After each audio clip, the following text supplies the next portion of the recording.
Seguimos aquí en Noticiete para llevarles una interesante entrevista con otro de los candidatos a la presidencia de la República para conocer sus planes de gobierno, su plan de trabajo en la eventualidad de llegar a la primera magistratura del país. Se trata de Isaac Farchi, quien es candidato por el Partido Azul y que seguramente pues tendrá mucho que trasladarles a ustedes, audiencia de Noticiete. Antes que nada, pues gracias por haber llegado a nuestros estudios. Será un honor platicar con usted y sobre todo pues acercarnos a lo que usted ha estado proponiendo ya en el país y recurrentemente me decía. Bienvenido. Muchísimas gracias por la invitación y estamos listos para empezar. Por supuesto, y creo que la mejor carta de presentación es conocer quién es realmente Isaac Farchi. Lo vimos en la elección pasada, se postuló, pero seguramente es importante pues trasladarle a la gente un poco de su hoja de vida y qué le antecede y qué le hace pensar en la presidencia de la República. Muchísimas gracias. Bueno, soy un guatemalteco, nacido en el año 1960 en Guatemala. Aquí crecí, aquí hice todos mis estudios, pero cuando llega el momento de salir a la universidad a estudios superiores, me fui al Tecnológico de Monterrey, donde me gradué de licenciado en Sistemas de Computación. Regreso a Guatemala, puse mis industrias y pues bendito sea Dios, aquí me casé. Mis 4 hijos nacieron también en Guatemala, pero en el año 2000, por algunas situaciones de seguridad, tuvimos que emigrar a Israel. Yo tengo la doble nacionalidad, israelí y guatemalteco, y pues me fui a Israel donde vivimos 20 años. Estando en Israel me empezaron a mandar varias empresas, entidades del Estado, compañías privadas, a varios países del mundo a replicar modelos de agricultura, de salud, de infraestructura, de seguridad a varios países del mundo. Muchos de ellos más pobres y más corruptos que Guatemala, como por ejemplo Guinea Ecuatorial, Nigeria, estuve también en Tailandia, en Bulgaria, en Latvia, estuve en Argentina, México. Y entonces su pregunta, ¿qué me hace a mí participar? Número uno, que no vengo a improvisar. Mi plan de gobierno está basado en mi experiencia, en cosas que ya hice en otros países y que hasta el día de hoy están funcionando. Pero quiero decirle una cosa, cada vez que estaba en esos países, y en especial los africanos, yo decía, ¿por qué en Guatemala no está pasando esto? ¿Cómo es posible que esta gente ya decidió avanzar y limpiarse de la corrupción, limpiarse de todo eso, y mi Guatemala seguía en las mismas? Y entonces, estos 20 años me sirvieron para prepararme y para decir, yo puedo cambiar mi país porque ya lo hice. No es porque piense, no es porque vi tele, no es porque vi el Discovery Channel, es porque yo ya lo realicé, lo hice funcionar y estoy preparado. Usted pasó ya por el Congreso de la República. Sí. En el año 96 al 2000 fui diputado en una legislatura donde solo habían 80 diputados. Si teníamos suerte nos daban de almorzar en los días de sesiones largas, antes se sesionaba desde la mañana, pero digamos en un día que había para aprobar el presupuesto, ese día nos daban de almorzar. Nunca tuve una sola secretaria, no tuve un solo asesor, no tuve chofer, no tuve arma, jamás salí de viaje y como esa es información pública pueden ir al Congreso y corroborar lo que estoy diciendo. Y desde esa perspectiva del trabajo legislativo, ¿qué importancia le da a las iniciativas de ley para poder gobernar? ¿Cómo asociar el trabajo del legislativo con el ejecutivo, por ejemplo, si usted llegara a la presidencia de la República? Obviamente necesitamos un plan, un legislativo que nos permita hacer lo que nosotros venimos a hacer al país, ese plan que queremos impulsar, ese plan de nación. Lo más importante es saber qué es lo que uno realmente necesita cambiar. Hay reglas, nosotros tenemos 37 de esas leyes que necesitamos urgentemente cambiar. Voy a poner, por ejemplo, 2 que son muy comunes, la gente las conoce porque las ha oído, la ley de compras y contrataciones del Estado, la ley del servicio civil, etcétera. Traemos nuestras iniciativas de ley que nuestra bancada necesito que las impulse para que nosotros podamos implantar en el país el plan de gobierno que traemos. Hablando de este trabajo en equipo, supongo que se hará acompañar de quienes hoy son parte de su campaña, el Partido Azul. Cuéntanos un poco de cómo se crea este partido y cuál es su ideología. Ok, vamos a empezar por hablar del Partido Azul. El Partido Azul nace después de que al terminar la campaña del 2019, varios partidos me llamaron para hablar conmigo, para liderarlos.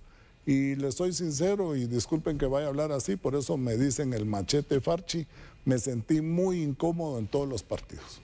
Estaba lleno de gente no grata, estaba llena de gente que aquí les llamamos tacuacines y sopilotes, y realmente tenían, voy a contarle la historia y eso multiplíquelo por 5. Me decían, mira, para el 2023 él va de diputado de esto, él va de diputado del otro, y si quedamos él va de ministro de aquí, él va del ministro para allá. Entonces lo que necesitaban era un títere, y yo no vine a ser títere de nadie. Entonces nace la idea de formar el Partido Azul, donde pusimos normativas para evitar que esta gente entre al Partido Azul. La primera fue que no aceptamos diputados en funciones. Y hoy ya están las listas publicadas de los diputados que nosotros propusimos, ya se pueden entrar al TC y ver, y van a ver que no tenemos un solo diputado que actualmente esté en el Congreso. Segunda regla, no aceptamos alcaldes en funciones. De los 340 alcaldes no tenemos ninguno. Mientras que algunos partidos presumen de que llevan al montón de gente a reelección, gente hasta odiada en sus municipios, y los están apoyando para que sigan ahí, nosotros no llevamos a uno solo. Lo tercero es que íbamos a respetar a nuestra base, a la gente que nos ayudó a nacer. Fue un trabajo titánico, fue un trabajo hacer nacer un partido en plena pandemia, adhesiones, después sacar todas las asambleas. Somos en organización el segundo partido más grande de Guatemala. Tenemos 16 municipios legales y 87 municipios legales. Después hacer la Asamblea Nacional, donde todo el mundo decía que no nacíamos, nacimos. E inmediatamente empezar la segunda vuelta, que era para postular. Logramos postular 185 alcaldes buscados y recomendados por las sociedades civiles de todas las comunidades y municipios, y tenemos inscritos 154 diputados de los 160, todos absolutamente nuevos. Por eso hablamos de la generación azul. Es una nueva generación de recambio político. Estamos aburridos de la gente que nos ha olvidado, estamos aburridos de la gente que no cumple. No puede ser que en Guatemala el gobierno crea que ese es su plan personal y no haya un plan de nación.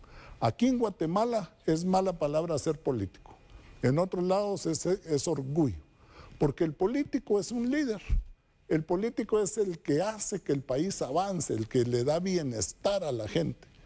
Aquí es una vergüenza decir que uno es político. Y nosotros queremos cambiar eso con la generación azul.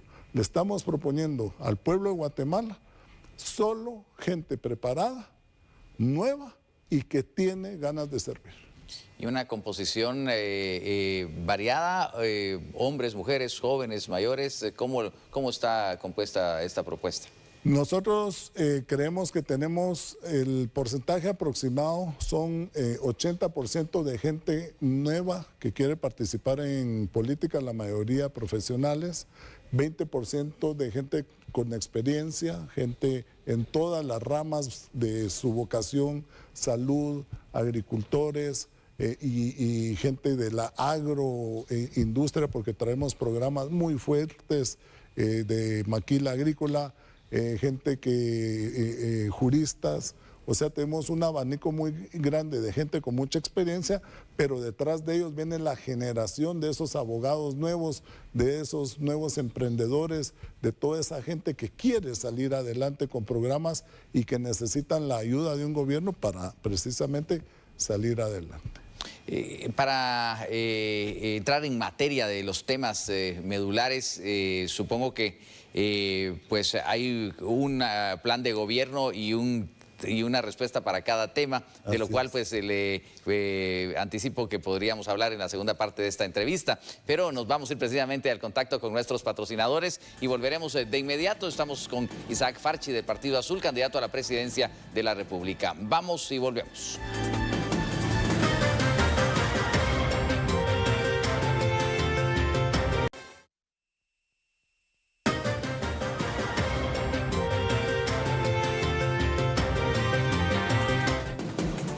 Y bien, estamos de regreso. Hablamos esta noche con Isaac Farchi del Partido Azul. Conocemos su propuesta de gobierno, aunque hemos conocido en la primera parte su hoja de vida y también cómo está compuesto el partido que lo postula. Que, por cierto, licenciado, nos quedaba pendiente el tema de la ideología del Partido Azul. Sí, nosotros somos un partido de derecha, pero con conciencia social. Y ahí quiero aclarar que social no es lo mismo que socialista. Somos de conciencia social porque pensamos que lo mínimo que un gobierno tiene que preocuparse, aunque seamos de derecha, es de la calidad de vida de nuestros ciudadanos. Entiéndase, salud, educación, seguridad y las oportunidades que tengan las personas de desarrollarse, como dice nuestro artículo 2 de la Constitución.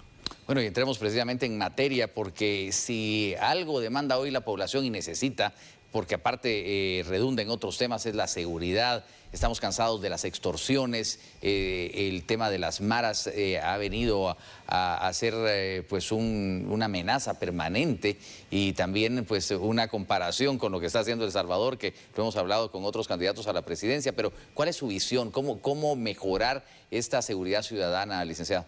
Bueno, número uno, nosotros tenemos que limpiar la propia institución que está también corrupta y está llena, está cooptada por grupos malos, digámoslo así.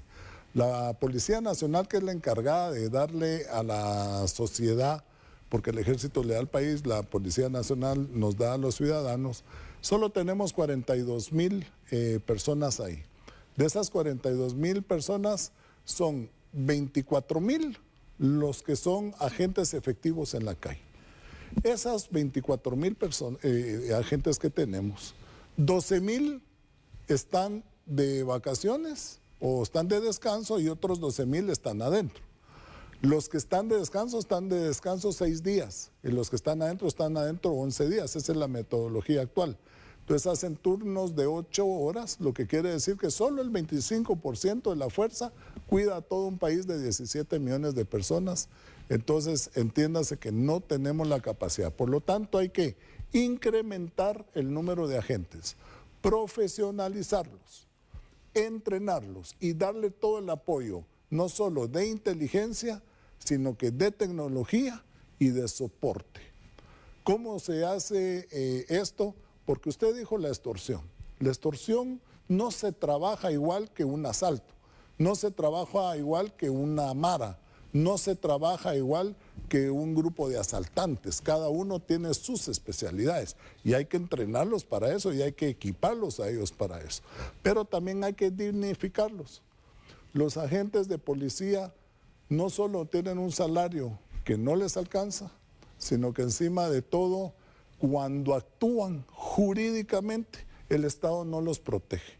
Nosotros tenemos que dignificar a nuestras fuerzas de seguridad, pero también las tenemos que proteger jurídicamente cuando ellos actúan para protegernos. Y eso es algo que le hablé al principio de los cambios de las 37 leyes que el Partido Azul trae como agenda legislativa. Esa es una de las 37 leyes. ¿Sí? Solo haciendo esto y creciendo las fuerzas, vamos a poderle dar seguridad a nuestra población. Y en otro tema al que usted hacía referencia, pero es que resulta que nuestra población económicamente activa, que son muchos jóvenes, opta por la economía informal. Y usted ya hablaba de la generación de empleos y seguramente tendrá la visión de lo que sucede en otros países donde usted ha trabajado. Pero ¿cómo poder generar realmente tanto empleo al nivel de rezago que traemos? Tenemos miles de personas que quieren venir a invertir a Guatemala. Yo ya he traído muchos grupos aquí, pero tenemos varios problemas. El primero es la certeza jurídica. Necesitamos darle al inversor certeza jurídica sobre lo que él va a venir a hacer. Número dos, nosotros tenemos que quitar esta megacabeza que tenemos aquí en la Guatemala y nuestros municipios y dar alicientes para que esas maquilas, ensambladoras, call centers, etcétera, salgan. Y eso pues ya lo vamos a presentar en nuestro plan de gobierno. Ahorita pues como decimos en hebreo, en un pie no se lo puedo explicar, pero nosotros, la economía informal es la forma que encuentra la gente de llevar sustento a su familia. No es que quieren estar en ella, simplemente no hay otras oportunidades. Y es o lo hacen así o se tienen que ir de Guatemala. Entonces nosotros trayendo nuevas oportunidades, esas oportunidades bien pagadas, sin discriminación, porque ahorita discriminan no solo por raza o color, también discriminan por edad. Hay gente que a los 40, 45 años ya no consiguen trabajo y nosotros traemos a los inversionistas precisamente con clases de industria para ese tipo de gente. Tenemos que dejar los trabajos tradicionales, pero los que van a seguir en esos trabajos los tenemos que tecnificar también para que ellos también sean productores de trabajos para otras personas. Y en un tema medular y que también tiene que ver con las personas para que estén sanas y puedan responder a estos trabajos es el tema de la salud. ¿Cómo lo ve usted comparado con otros países y qué se puede hacer? Pésimo, pésimo. Hay mucho que hacer. Mire, hay una cantidad de sindicatos en el Ministerio de Salud tremendo. Nosotros realmente, eso es algo que yo sé. He estado en 11 hospitales del mundo, los cuales 3 los construimos nosotros. Hemos puesto hasta ministros en otros países del mundo. Mi negocio actualmente en Israel es el turismo médico. Yo conozco muy bien y lo he replicado en varios países del mundo. Aquí lo que está faltando es remodelar hasta la metodología de trabajo desde que ingresa un paciente, cómo se le atiende, los turnos, pero realmente tenemos que limpiar la institución, número uno, de tanto sindicato, porque hay muchos doctores y enfermeras buenísimos, con mucha vocación, pero no se dan abasto y también el pago es ridículo. Hay gentes sacando fotocopias en el Congreso que ganan más pisto que un cirujano en un hospital público. Tenemos que cambiar todo eso. Y yo lo sé hacer. Yo he trabajado ahí sí que en los 9 países del mundo que he estado, yo trabajé sistemas de salud, le vamos a entrar, va a temblar. Quiero advertir que lo que es educación, lo que es salud, lo que es precisamente seguridad, va a ser que una turbulencia en el país porque hay que arrancar al monstruo. Y yo, como le expliqué a un principio, yo soy filoso, yo no me ando con cuentos. Y si vine aquí fue para hacerlo, va a temblar, pero le tenemos que entrar porque como le dije, somos un partido con conciencia social y yo quisiera que mi herencia al pueblo de Guatemala fuera eso, dejar un país con oportunidades especialmente para los jóvenes, un país que brinda salud, que brinda una educación de calidad, no de cantidad, de calidad, actualizada a lo que en el mundo se necesita. Y un país que tenga una seguridad, que las chicas puedan caminar a su casa a las 2 de la mañana sin ser molestadas. Se puede lograr eso, se va a empezar a sentir más o menos a los 2 años y medio o 3 de gobierno. El que diga los 100 días, eso es mentira total. Es 2 años a 2 años y medio cuando el pueblo empieza a sentir la diferencia de un plan bien aplicado. Y bueno, creo que todos coincidimos en eso, que tiene que haber una mejor educación y el país pues prospera en base al conocimiento, pero se puede realmente remover, como usted dice, un sistema educativo como el que ya traemos tradicionalmente en nuestro país. Pero es que no es remover, es que lo tenemos que implantar. Lo que tenemos que remover es lo que no hace que actualmente funcione. Eso es lo que tenemos que remover. A esos sindicatos, a esas personas que ya cumplen más de 60 años y no se han jubilado porque su jubilación no es digna. O sea, trabajaron muchos años y si ahorita se jubilan van a ganar menos de la mitad de lo que tenían. Entonces están ocupando plazas que pueden ocupar jóvenes que se acaban de graduar, que tienen más paciencia, que son más cercanos en edad de la generación a la que ellos están educando, y no una señora de 60, 65 años que no les va a tener paciencia a los niños y a veces ni entiende qué están ya hablando los niños.